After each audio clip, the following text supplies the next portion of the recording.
আজ বৈশাখ মাসের ১ তারিখ, পয়লা বৈশাখ। আজ থেকেই শুরু হলো গ্রামের গোষ্ঠ মেলার উৎসব।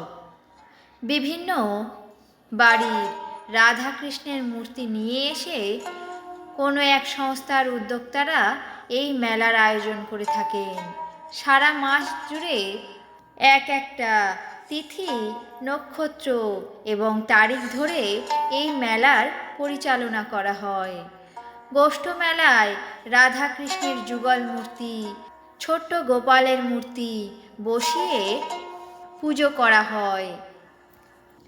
বিশ্বাস করা হয় যে বছরের প্রথম মাসে রাধাকৃষ্ণের যুগল মূর্তিকে পূজা করলে সেই এলাকার সুখ এবং সমৃদ্ধি বৃদ্ধি পেতে থাকে এবং সারা বছর সুন্দর কাটে। তাই পুজোর উদ্যোক্তারা এই মেলার আয়োজন করে থাকেন। শাঁখ, কাশি, ঘণ্টা, ঢাক ঢোল পিটিয়ে রাধাকৃষ্ণের যুগল মূর্তি এবং গোপালকে নিয়ে আসা হয়। এক একটি মূর্তির সামনে এক একটি নৈবেদ্যের থালা রাখা হয়। সেই নৈবেদ্যের মধ্যে থাকে ক্ষীর, ননি, মাখন, নানা ধরনের ফল, মিষ্টি ইত্যাদি। এই গোষ্ঠ মেলাকে উপলক্ষ করে দূর দূরান্ত থেকে গ্রামবাসীগণ একত্রে মিলিত হন এবং নিজেদের মধ্যে ভাব বিনিময় করে থাকেন।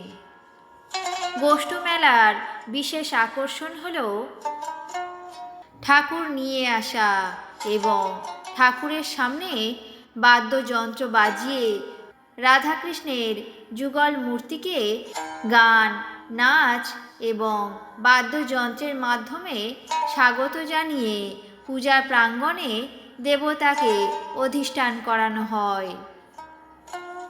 সন্ধ্যাবেলা থেকে শুরু হয় ঠাকুর আনা এবং শেষ হয় রাত 12টা এবং 1টা পর্যন্ত।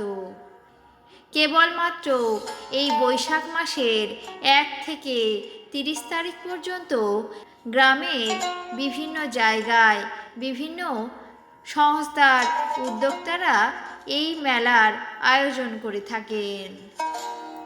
কৃষ্ণের শৈশবের স্মৃতিকে তুলে ধরে এই গোষ্ঠ মেলার আয়োজন করা হয়।